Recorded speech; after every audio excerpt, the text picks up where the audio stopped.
Bighill Creek Preservation Society is a group of local people who've undertaken the long-term preservation of the Bighill Creek drainage. It's unique in that it was created at the end of the last glaciation by a torrent of water over the course of 3 or 4 weeks that basically flushed out all of the overlaying glacial till and gravel layers, cut down through the bedrock into a deeply incised valley that is now primarily spring fed. So the foundation of health of the environment in the Bighill Creek drainage is groundwater and the supply of that groundwater from the numerous springs that erupt down through the basin. The drainage itself is relatively small. It's about 174 square kilometers, which is smaller than Horse Creek or Grand Valley on the western side. It's, as I said, it's deeply incised. It's very diverse in terms of its ecology. The focal point of the drainage is Bighill Springs Provincial Park. At Bighill Springs Provincial Park, there is the main spring that erupts from an aquifer that extends out to the north and west. And that aquifer supplies about 50% of the water that comes into the Bighill Creek.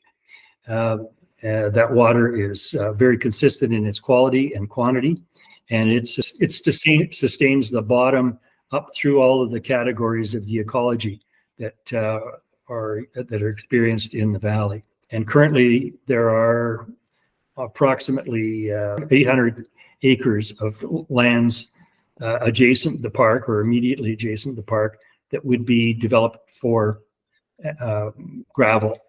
And those gravel mines would remove up to 25 meters of gravel and excavate down to within 1 meter of the flowing water in the aquifer. And we as an organization and local residents have opposed many of these gravel operations because we're concerned about the potential impacts on the removal of the till, the overburden, and the removal of those 25 meters of gravel and the filtration that provides for water that flows down from the surface water permeating through the glacial till and the gravel filtration down into the aquifer, and obviously what erupts at Bighill Springs Provincial Park and into the creek. And from our analysis, the studies that have been done, that when gravel is exposed to the atmosphere and weathering and leaching, that there is the opportunity for harmful chemicals to flow into the groundwater. And we would expect that over the course of time, with the proliferation of these gravel operations, that will do harm to the creek and all the biodiversity that it sustains.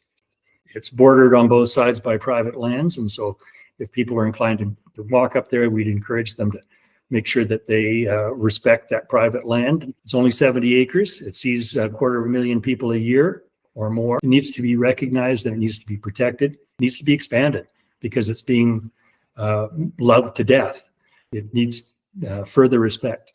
We've put up on our website a map that illustrates the potential gravel production that we'll see out of this area over the next 40 years, because gravel production is an extended process. From the gravel industry's perspective, it's a short-term enterprise, but it's terminal. We won't see the end of these gravel operations in our lifetime, and I don't suspect my children will see the end of them. When these gravel operations are complete, there could be up to 1,000 acres of depressions, up to 25 meters deep. And many of them, I believe, will have end pit lakes, which means they're depressions that collect water. Then whatever contaminants reside on that landscape flow in the groundwater. This is an illustrative map of the extent of gravel potential in our area over the course of the next 30 or 40 years. What you can see there, you can see kind of in the center right of the screen is Bighill Springs Provincial Park. It's about 70 acres in area. On the left, there's an inverted L-shaped area that's owned by Burnco The next 2 quarter sections are owned by a company called Mountain Ash, which is the Summit Pit. Mountain Ash has been approved. We've gone to the Alberta Environmental Appeals Board, asked for them to investigate the premise on which the Water Act approval was given for that operation. The next one is next quarter section is owned by Lafarge.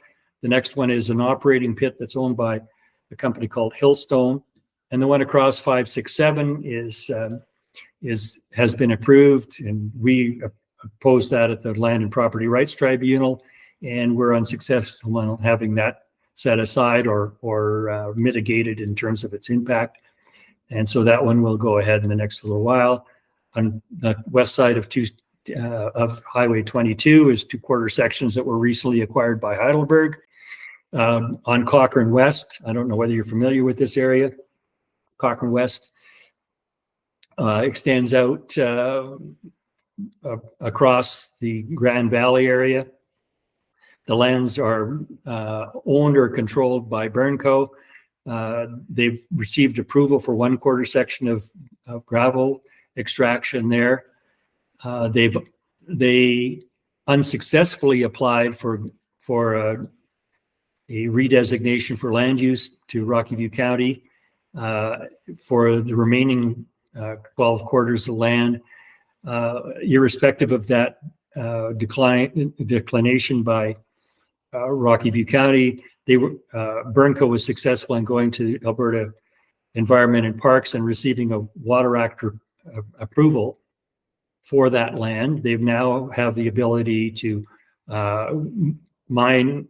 My understanding is that they have received approval to mine into the active aquifer and use Bow River water for gravel washing in their crushing operations. We live right adjoining practically the prospective gravel pits next to Bighill Springs Provincial Park. 6 that are immediately next to the headwaters of the Bighill Springs Provincial Park. The one that has been approved and is under appeal right now, both by the Preservation Society and myself and some others, it's 800 meters away from the headwaters of the springs. These springs feed the Bighill Creek, which then empties into the Bow River. So we're talking pristine water. Number 4 or something spring in Canada. So it's a very important spring. The Rocky View just said, go ahead. And now it went to Alberta Environmental Protection and they approved it. And there's been appeals. And the Preservation Society went for a stay so as they wouldn't, but they allowed them to start anyway. There's 13 wetlands on that one piece of property, the one Mountain Ash property, and that's being allowed to just be wiped out in order to make a berm to protect from dust and that to our properties, not the park. But everything that goes before the board or before the county and then AEP gets approved, and yet AEP says it's okay, and they'll monitor, and if it contaminates the water, well, then they'll be asked to stop at that point. But water doesn't be decontaminated that easily.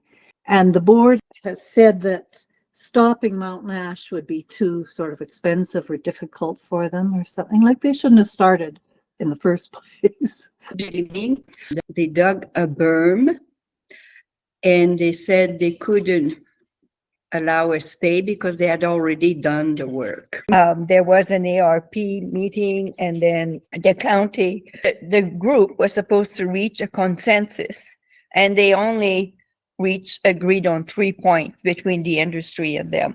But the industry does not believe in setbacks. We talked about being 800 meters from the headwater, 1 meter down.